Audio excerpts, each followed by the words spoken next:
الحمد لله رب العالمين والصلاة والسلام على سيد المرسلين وخاتم النبيين سيدنا وشفيعنا وحبيبنا ومولانا محمد وعلى آله وصحبه أجمعين. أما بعد فأعوذ بالله من الشيطان الرجيم. بسم الله الرحمن الرحيم.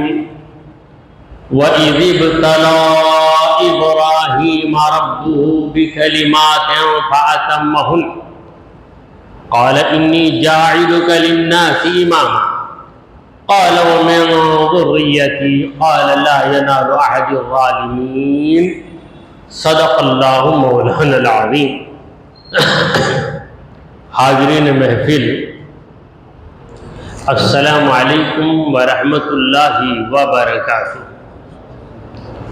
اللہ رب العزت جل وعلا کا ہم پر بے پناہ کرم ہے کہ اس نے ہمیں آقائے نامدار احمد مختار مدنی تاجدار دونوں جہاں کے سردار حضرت محمد مصطفیٰ رسول خدا صلی اللہ تعالی علیہ وآلہ وسلم کی بابرکت امت میں پیدا فرمایا.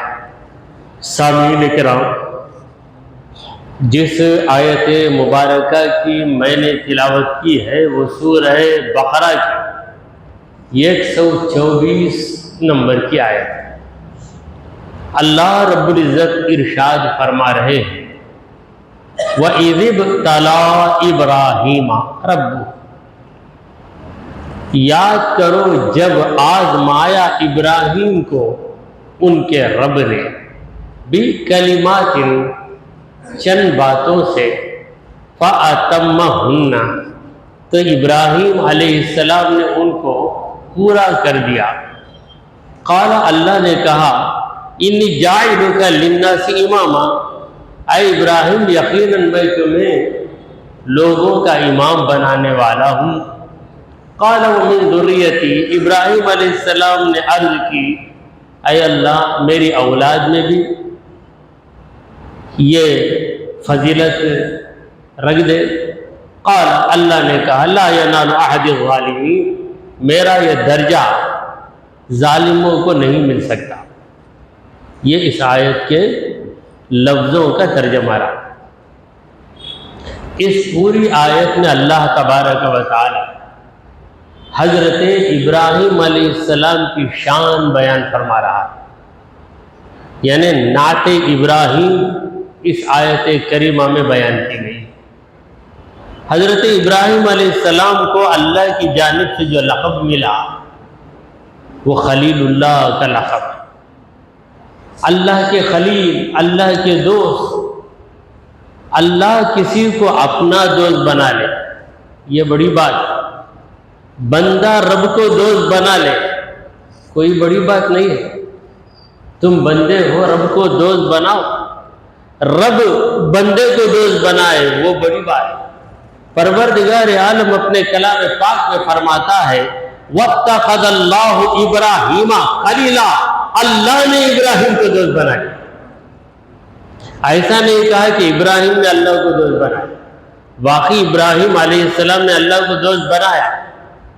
اس میں ابراہیم علیہ السلام کیا دوسرے بھی اللہ کے چاہنے والے ایسا ہی کرتے ہیں.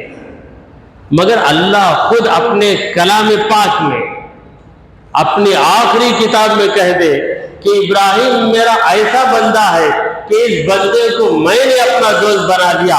واقعی یہ بہت بڑی بات. اور یہ فضیلت، یہ درجہ، یہ مقام صرف اور صرف حضرت ابراہیم علیہ السلام کو نصیب ہوا. پروردگار نے کہا وَإِذِ ابْتَلَىٰ إِبْرَاهِيمَ، جب ابراہیم کو آزمایا ربہ ان کے رب نے. دوست کو دوست نے آزمایا. کیا دوست سے بے خبر ہے؟ آزمانے کی ضرورت کب پڑتی ہے؟ جب ہم بے خبر. کسی نوکر کی امانت داری سے ہم بے خبر ہیں تو اس کی امانت داری کو جانچنے کے لیے ہم کوئی چیز رکھ دیتے ہیں اور نوکر کو کہتے ہیں کہ اندر جاؤ،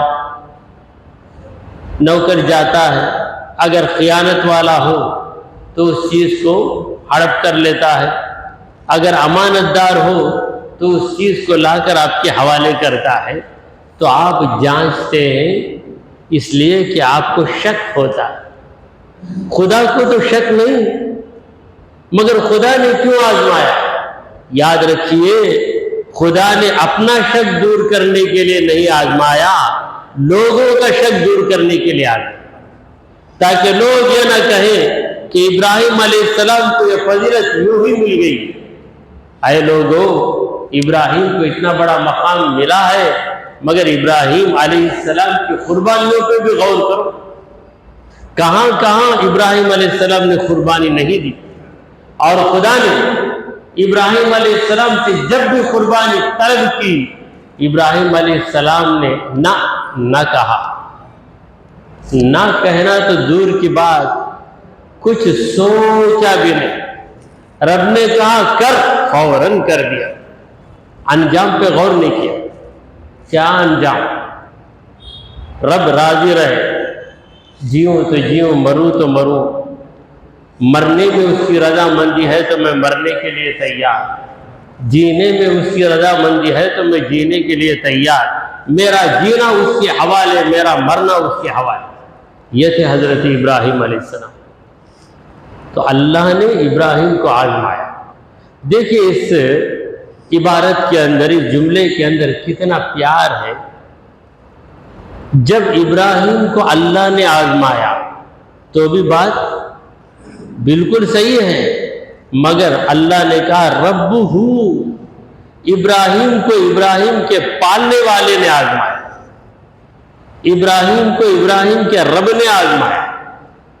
اب رب کی نسبت ابراہیم علیہ السلام کی طرف کی گئی، ابراہیم کو ابراہیم کے رب نے آزمایا۔ پروردگار چاہتا تو یوں بھی کہتا تھا کہ ابراہیم کو پوری دنیا کے رب نے آزمایا۔ وَإِذِ ابْتَلَىٰ إِبْرَاهِيمَ رب العالمین نہیں کہا، عالموں کے رب نے، حالانکہ وہ عالموں کا رب ہے، ذرے ذرے کا وہ رب ہے۔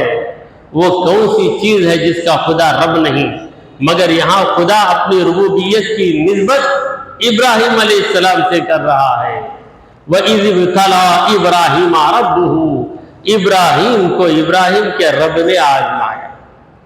دیکھیے، باہر والا بھی آزماتا ہے، اپنا بھی آزماتا ہے۔ باہر والا آزماتا ہے بدنام کرنے کے لیے، اپنا آزماتا ہے ہنر کو واضح کرنے کے لیے۔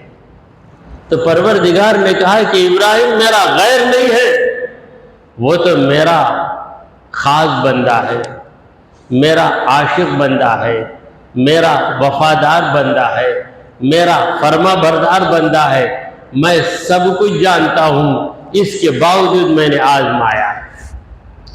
تو جب اللہ نے آزمایا، کن کن باتوں سے آزمایا؟ اللہ نے کہا بھی کلمات کا ترجمہ یہ نکرہ ہے۔ نکرہ تقلیل کے لیے بھی آتا ہے، تکثیر کے لیے بھی آتا ہے۔ چند باتوں سے آزمایا، یا یہ بھی مراد لے سکتے ہیں کہ بہت سی باتوں سے آزمایا۔ جو آزمائشیں ہم کو بتا دی گئی ان کو تو ہم نے جان لیا، اور بہت سی آزمائشیں ایسی ہیں جو ہم سے پوشیدہ ہیں۔ ابراہیم علیہ السلام کی پہلی آزمائش تو یہ تھی کہ جس ماحول میں ابراہیم علیہ السلام پیدا ہوئے، مشرکوں کا ماحول تھا، اور ابراہیم علیہ السلام کا ایک بھی ساتھی نہیں، اکیلے ابراہیم علیہ السلام۔ اللہ نے کہا اِنَّ ابراہیم کان امتن قانتا للہ، ابراہیم علیہ السلام ہی ایک امت تھے، یعنی ایک طرف پوری قوم، دوسری طرف ابراہیم علیہ السلام، یہ ہو کر ایک قوم کے قائم مقام ہو۔ ایک تھے، یہ پوری قوم کے قائم مقام، ایک طرف بت پرستوں کی قوم اور ایک طرف حق پرست کی قوم۔ بت پرست تو ان کی قوم میں ہزاروں لوگ اور اللہ کی پرستش کرنے والی قوم میں صرف ایک آدمی، وہ ہے حضرت ابراہیم علیہ السلام۔ اب قوم کو سمجھانے کی ذمہ داری دی گئی، اے ابراہیم تم سمجھاؤ۔ ابراہیم علیہ السلام کے گھر والے، ابراہیم علیہ السلام کی پرورش کرنے والا باپ آزر، وہ خود ہی بت بنانے والا تھا، بت پرستی کرنے والا۔ تو ایسے ماحول میں ابراہیم علیہ السلام کو آزمایا گیا کہ کیسی بھی مصیبت آ جائے اپنی پیشانی کو رب کے آگے ہی جھکانا، غیر کے آگے نہیں جھکانا۔ سب جائیں گے بتوں کی عبادت کے لیے، ابراہیم علیہ السلام عبادت کیے بغیر رہے۔ کم از کم یہ ساتھی بھی مل جائے۔ موسیٰ علیہ السلام کو تو ساتھی مل گیا، حضرت ہارون علیہ السلام۔ عیسیٰ علیہ السلام کے زمانے میں دوسرے پیغمبر بھی تھے، زکریا علیہ السلام تھے، یحییٰ علیہ السلام تھے، مگر ابراہیم علیہ السلام کے ساتھ کون؟ اکیلے، مگر مقابلہ کر رہے اور ہر موقع پر اللہ کی مدد ان کی دستگیری کر رہی۔ تو ان کا میلہ ہوا۔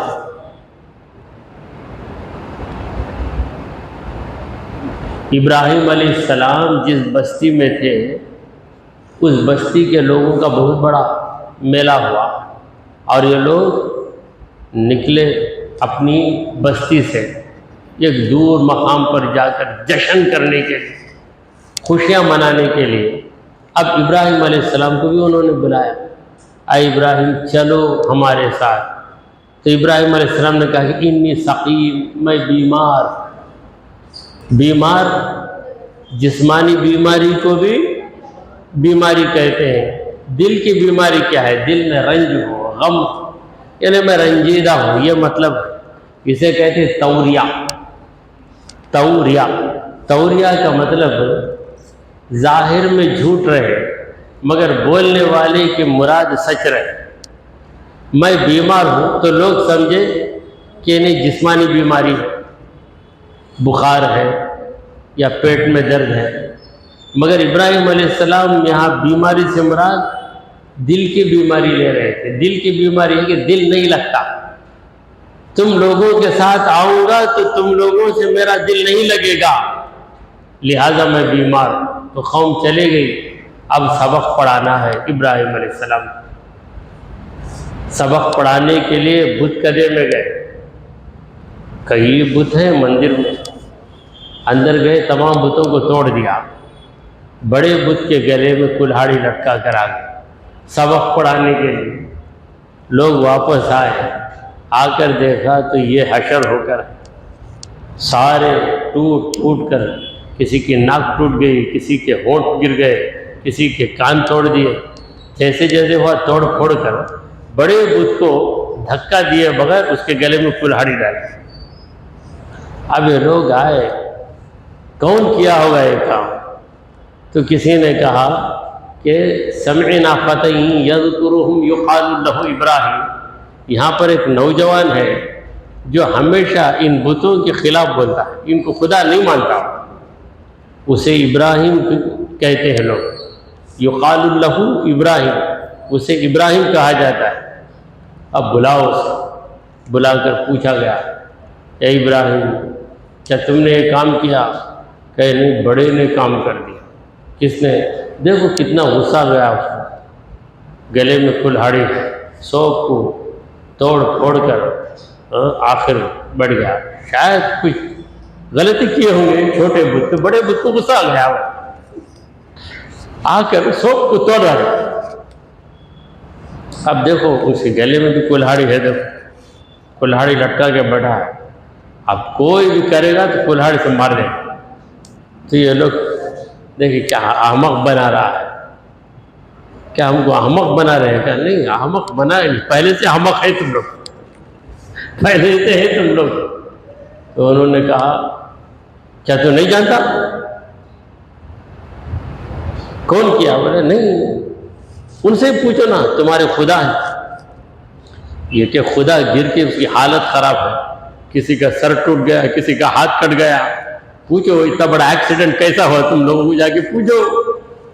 گئے، پھر بولے اے ابراہیم یہ لوگ بات نہیں کرتے تجھے معلوم نہیں، بت جا کر بات کریں گے کیا؟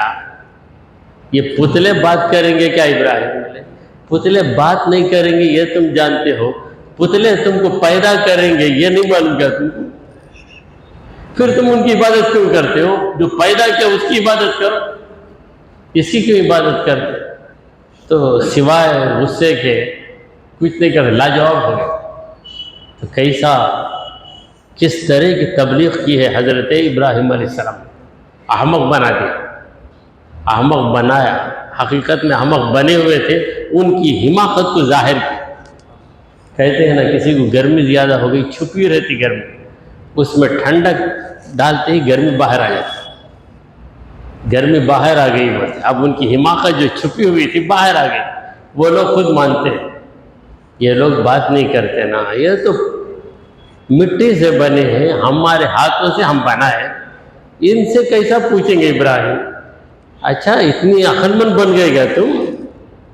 مگر یہ کیوں نہیں سوچتے کہ یہ تمہارے رازق نہیں، تمہارے خالق نہیں، تمہارے مالک نہیں، یہ تم کو رزق دیتے یا تم کو پیدا کیے یا تم کو موت دے سکتے؟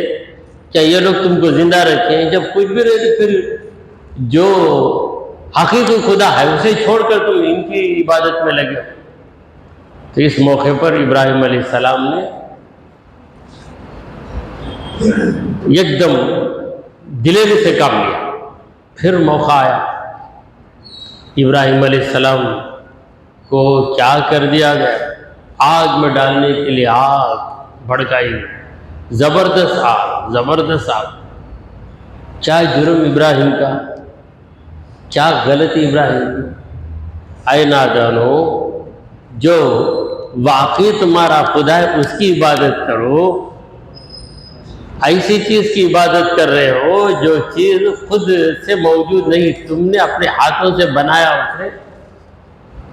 کوئی شخص اپنے باپ کو چھوڑ دے کر اپنے ہاتھ سے ایک گھوڑا بنا لیا، بنا کر انہوں میرے ابا جان میرے واسطے دعا کرو، میرے ابا جان، صحیح ابا کھڑا ہو، بولے ارے تیرا باپ ہے، تجھے جنا ہے، تیری پرورش کیا ہے، اسے نہیں، میں میرے ہاتھ سے جو بنا لیا گھوڑا اسے میں ابا بولوں گا تو لوگ کیا بولیں گے؟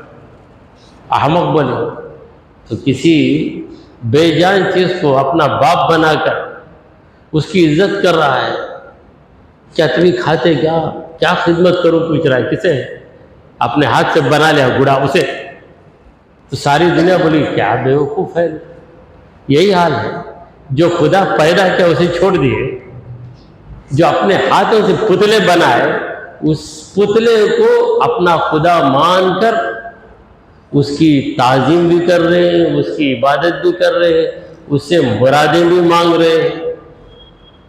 تو ابراہیم علیہ السلام کا یہی جرم تھا قوم کے پاس کہ اللہ سے ملا رہے ہیں اور حماقت کو دور کرے تو آپ کو جلانے کے لیے، تو یہ بھی آزمائش۔ تو دوسرا ہوتا تو کیا ہو جاتی حالت؟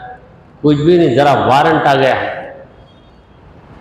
کہ آج تم کو گرفتار کرنے کے لیے پولیس آ رہی ہے، تو حالت کیا ہو جاتی؟ پسینہ پسینہ ہو جاتا آدمی، فطرت ہے۔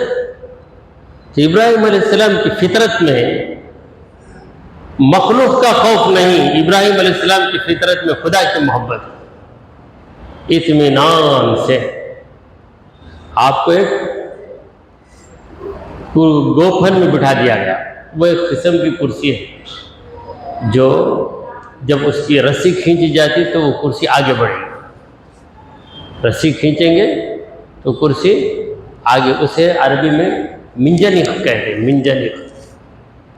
تو ایسی کرسی میں آپ کو بٹھا دیا گیا کہ آپ کے ہاتھ پیر باندھ دیے گئے، جب کھینچیں گے تو کرسی سیدھے آگ میں چلے جائیں گے تو کیا ہوگا؟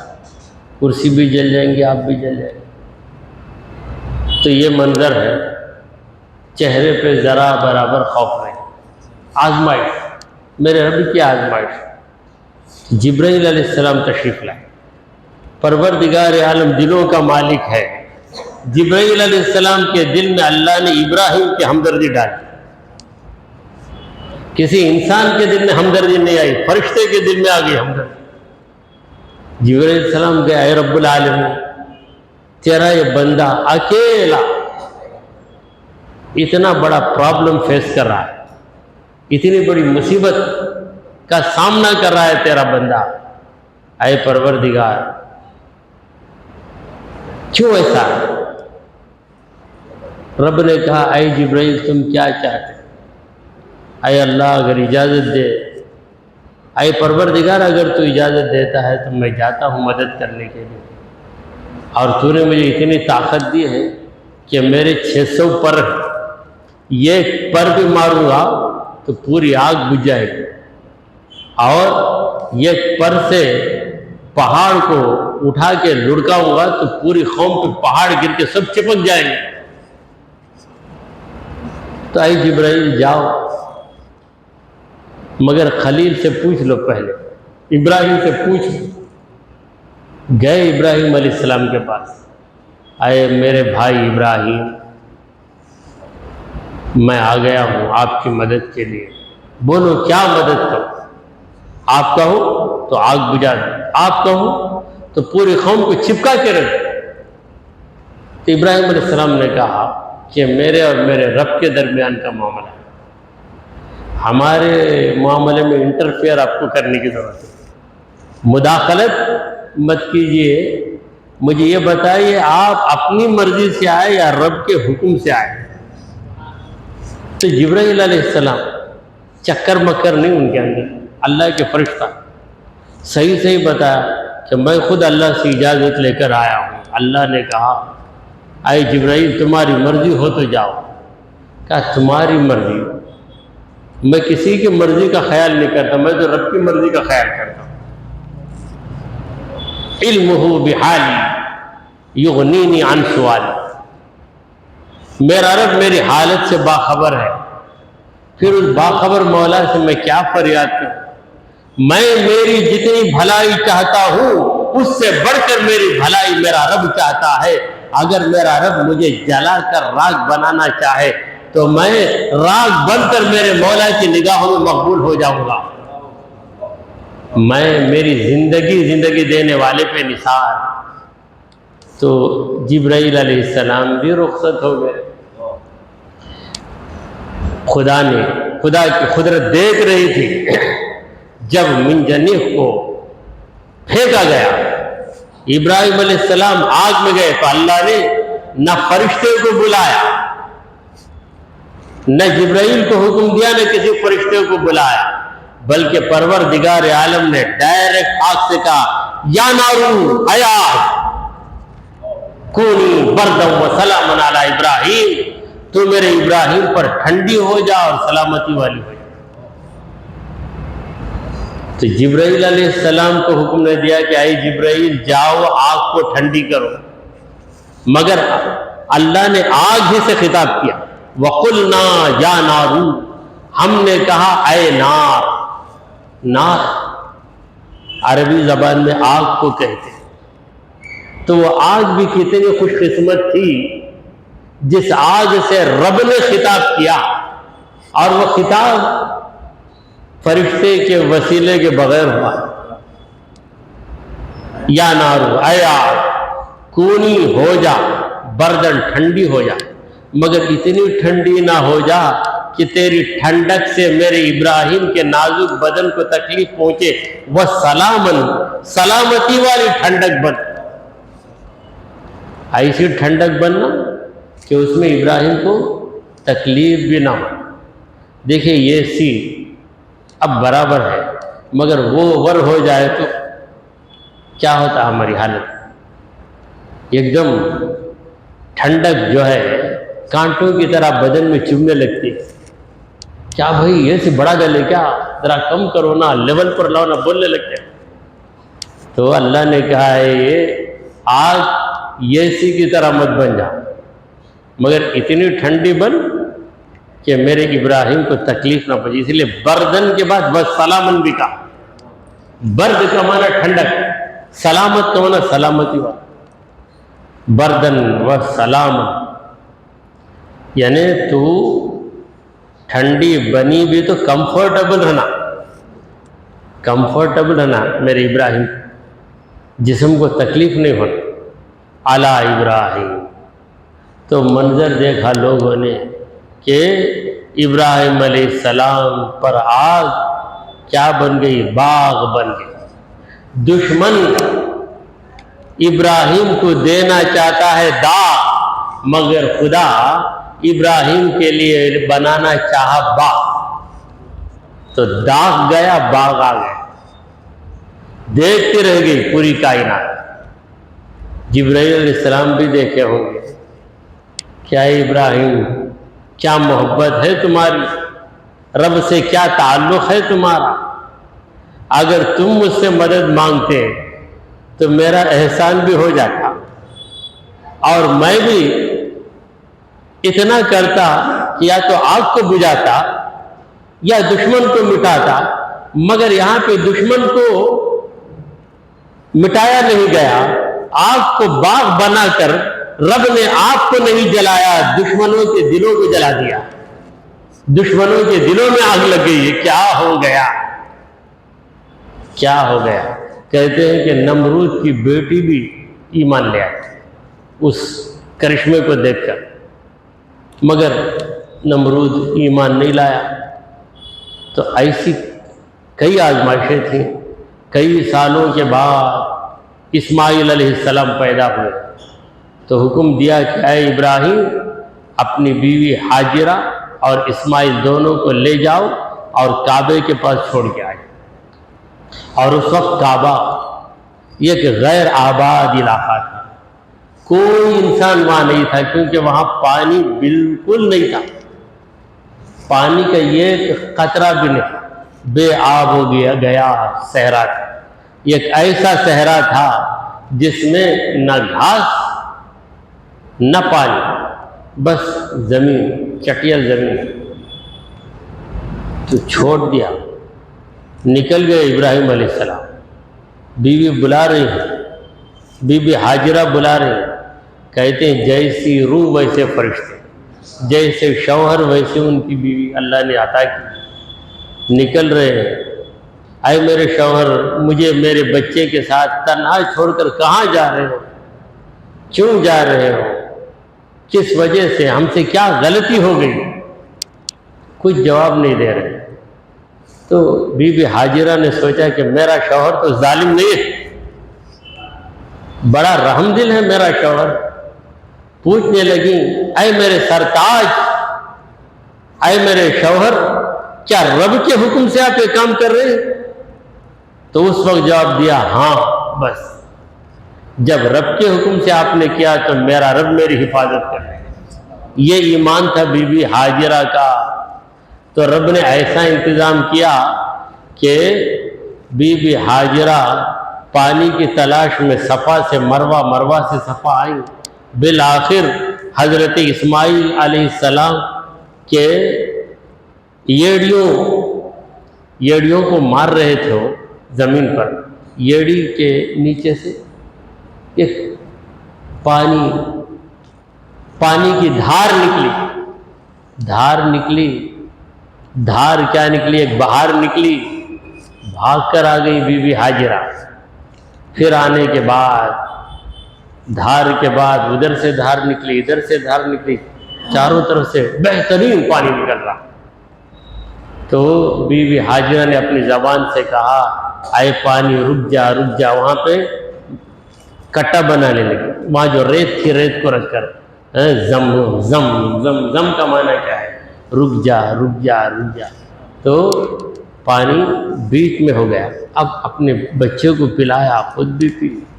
وہاں سے ایک قافلہ گیا بنو جرہم کا، انہوں نے دیکھا کہ یہاں پر پانی، پھر وہیں انہوں نے پڑاؤ ڈال لیا، وہیں پہ رہ گئے۔ پھر لوگ آتے گئے اور پھر ابراہیم علیہ السلام کو حکم ہوا کہ اے ابراہیم جہاں تم اپنی بیوی اور بیٹے کو چھوڑ کر آئے وہ کوئی معمولی جگہ نہیں ہے، وہ کعبہ ہے، اب کعبہ طوفان نوح میں مٹ گیا، نوح علیہ السلام کے طوفان میں مٹ گیا، تو جہاں کعبے کا مقام ہے وہاں تم دوبارہ کعبہ بناؤ۔ تو ابراہیم علیہ السلام نے اسی جگہ کعبے کی تعمیر کی، یہ قربانی تھی۔ اور اسماعیل علیہ السلام سے بہت پیار کرتے تھے ابراہیم علیہ السلام۔ اللہ نے ایک خواب دکھایا، خواب میں یہ دیکھا کہ ابراہیم علیہ السلام اپنے بیٹے کو ذبح کر رہے ہیں۔ صبح اٹھ کر قرآن تو کہتا ہے کہ ابراہیم علیہ السلام نے اپنے بیٹے کو اپنا خواب سنا کر کہنے لگے کہ اے بیٹا، تم جانتے ہو میں خدا کا نبی ہوں، میں جو خواب دیکھتا ہوں وہ میرے رب کا حکم ہے۔ تو بیٹے نے کہا یا ابت افعل ما تؤمر، میرے ابا جان جو حکم آپ کو ملا ہے اس پہ عمل کیجئے۔ جیسے باپ ویسے بیٹے۔ ستجدنی انشاءاللہ من الصابرین، انشاءاللہ آپ دیکھیں گے کہ میں صبر کروں گا۔ صبر کرنا اسماعیل علیہ السلام کے لیے آسان تھا، کیونکہ صبر کرنے کی طاقت ان کے پاس تھی۔ وہ طاقت کیا ہے؟ رب کی محبت۔ دیکھیے اپنے محبوب کی خاطر چھری چبھ جائے تو عاشق کو چھری چبھنے میں بھی مزہ مل جاتا ہے۔ تو اللہ کی محبت میں اگر میرا گلا کٹ جائے تو لطف آ جائے۔ روایتوں میں آتا ہے کہ ابراہیم علیہ السلام نے اونٹ ذبح کیے، پہلا دن، دوسرے دن، لیکن ہر بار وہی خواب نظر آیا، تو بالآخر آپ تیار ہوئے۔ یہ تو روایتوں کی بات ہے۔ قرآن کہہ رہا ہے کہ خواب دیکھے، بیٹے کو سنایا، بیٹا راضی ہو گیا۔ فلما اسلم وتلہ للجبین، جب باپ بیٹے دونوں رب کے حکم پہ راضی ہو گئے، باپ نے بیٹے کو پیشانی کے بل گرایا، ذبح کے لیے بالکل تیار ہو گئے۔ وَنَادَيْنَاهُ، ہم نے پکارا ابراہیم کو، یا ابراہیم قد صدقت الرؤیا، وَنَادَيْنَاهُ أَن يَا إِبْرَاهِيمُ قَدْ صَدَّقْتَ الرُّؤْيَا، ابراہیم جو خواب میں تو نے دیکھا سچ مچ تو نے وہ کر کے دکھا دیا۔ تو ابراہیم علیہ السلام نے دیکھا کہ ایک دمبا ذبح ہو گیا۔ اللہ تعالیٰ نے اسماعیل علیہ السلام کی جگہ جنت سے دمبے کو بھیجا۔ یہ کتنی بڑی قربانی۔ تو یہ تین چیزوں کو اللہ نے باقی رکھا۔ ابراہیم علیہ السلام کی قربانی، جسے ہم ہر سال قربانیاں دیتے ہیں، کروڑوں بکرے ذبح ہوتے ہیں پوری دنیا میں، یہ ایک ابراہیم کی قربانی کی یاد ہے۔ اور صفا و مروہ میں جو سعی ہے، حج میں بھی واجب ہے، عمرہ میں بھی لازمی ہے۔ ہر عمرہ کرنے والا طواف بھی کرتا ہے، سعی بھی کرتا ہے۔ تو سعی کے ذریعے بی بی ہاجرہ کی یاد تازہ۔ اور کون زمزم کا پانی پیے بغیر آتا ہے؟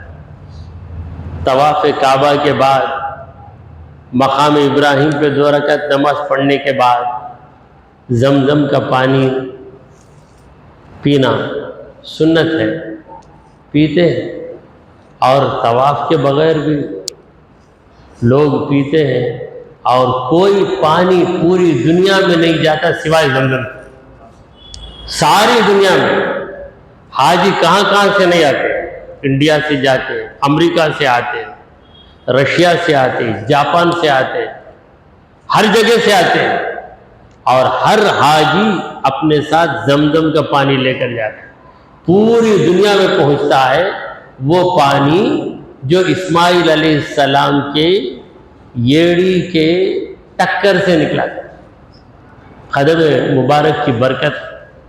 تو پروردگار عالم نے کہا کہ فَأَتَمَّهُنَّ، جتنی بار بھی ابراہیم کو آزمایا گیا، ابراہیم علیہ السلام کامیاب ہو گئے۔ پھر اللہ نے کہا ابراہیم مانگو جو بھی مانگنا ہے، اور اللہ نے خوشخبری دے دی، انی جاعلک للناس اماما، ابراہیم میں تمہیں لوگوں کا امام بناؤں، یعنی تمہیں بڑے درجے کا پیغمبر۔ پیغمبروں میں سب سے بڑا درجہ حضرت محمد مصطفیٰ صلی اللہ علیہ وسلم کا ہے، اور حضور کے بعد سب سے بڑا درجہ ابراہیم علیہ السلام کا۔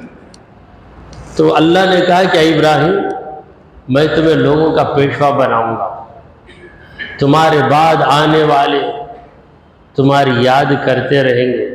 دیکھیں ابراہیم کے ذکر کو اللہ نے نماز میں رکھ دیا، نماز میں ہم درود ابراہیم پڑھتے ہیں،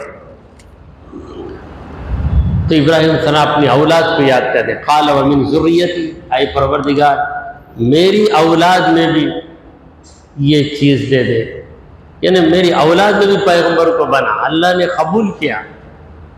ابراہیم علیہ السلام کے بعد جتنے انبیاء آئے وہ ابراہیم علیہ السلام کی اولاد ہی میں آئے، اسی لیے ابراہیم علیہ السلام کا لقب ہے ابو الانبیاء، نبیوں کے باپ۔ دو بیٹے حضرت ابراہیم علیہ السلام، ایک اسماعیل علیہ السلام، دوسرے اسحاق علیہ السلام۔ اسحاق علیہ السلام کے بیٹے یعقوب علیہ السلام، ان کے بعد جتنے آئے وہ سب اولاد یعقوب، جنہیں بنی اسرائیل کہتے ہیں۔ اور حضرت اسماعیل علیہ السلام کے اولاد میں حضرت محمد مصطفیٰ صلی اللہ علیہ وسلم پیدا ہوئے۔ پروردگار نے کہا کہ ابراہیم تمہاری دعا منظور ہے، مگر یہ بہت بڑا درجہ ہے، نبوت کا درجہ بہت بڑا ہے، یہ کسی ظالم کو نہیں ملے گا، آپ کی اولاد میں جو ظالم ہوں گے ان کو یہ درجہ نہیں ملے گا۔ قال لا ینال عہدی الظالمین، میرا یہ عہد یعنی میری طرف سے دیا جانے والا یہ رتبہ ظالموں کو نہیں ملے گا۔ آپ کے اولاد میں اللہ جس کو نبی بنانا چاہے گا اللہ اسے وہ لیاقت بھی عطا کرے، یہاں تک کہ نبوت حضرت ابراہیم علیہ السلام کے اولاد میں چلتی رہی، اب بالآخر حضرت محمد مصطفیٰ صلی اللہ علیہ وسلم پر نبوت کا یہ سلسلہ ختم ہو گیا۔ ختم باغ رسالت پہ لاکھوں سال۔ اللہ تبارک و تعالیٰ سے دعا ہے کہ پروردگارا ہم نے جو کچھ کہا اور سنا اسے قبول فرما لے۔ اے اللہ ہمارے گناہوں کو معاف فرما، ہماری خطاؤں کو درگزر کر دے۔ اے رب کریم ہم پر تیری رحمتیں نازل فرما۔ اے اللہ ہمیں سیدھے راستے پر چلا، تیرے انبیاء اور تیرے اولیاء کے راستے پر چلا، ہمارا خاتمہ ایمان کی حالت میں فرما۔ وصلی اللہ تعالی علی خیر خلقہ سیدنا ومولانا محمد وعلی آلہ وصحبہ اجمعین۔